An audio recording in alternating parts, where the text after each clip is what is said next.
यंदा पाऊस जास्त झाल्यामुळे त्याचा परिणाम शेतमाल आणि फळभाज्यांवर झालेला पाहायला मिळत आहे। मार्केट यार्डमध्ये राज्यासह परराज्यातून सुमारे 90 ट्रक फळभाज्यांची आवक झाली।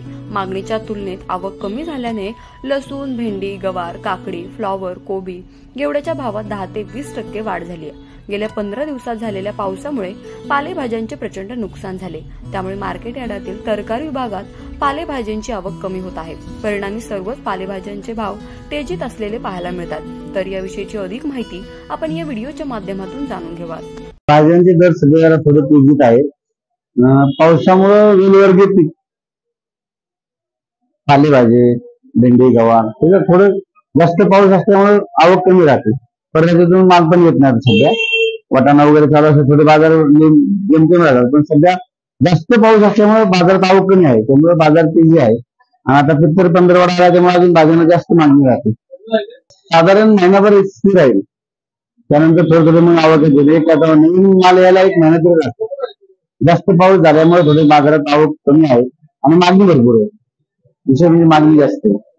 काकडी, भेंडी ही भाव तेजीत आहे। गवार बाकी फळांना मागणी बऱ्यापैकी आहे।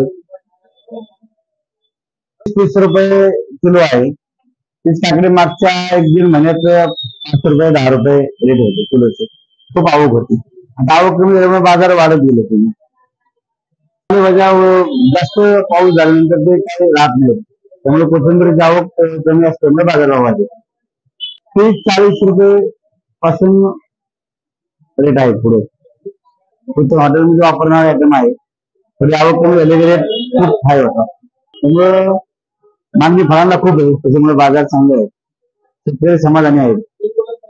जास्त कमी जास्त निसर्गाचा नाही, जास्त कमी जास्त पाऊस लिमिट मध्ये असावा। जास्त पाऊस झाला तर बरेचसे पिकं वाया जातात।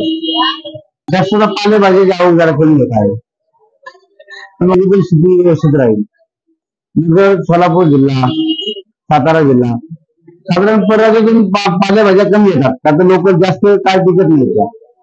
साधारण नगर, सोलापूर, सातारा, पुणे परिसरातून या भागातून जास्त आवक होते। भाज्यांचे दर तेजीत असलेले पाहायला मिळतात, तर पाऊस जास्त असल्यामुळे आवक कमी झाली आहे। तर परराज्यातून येणारा मालही कमी आहे। तर पुढील 1 महिना ही स्थिती पाहायला मिळणार आहे।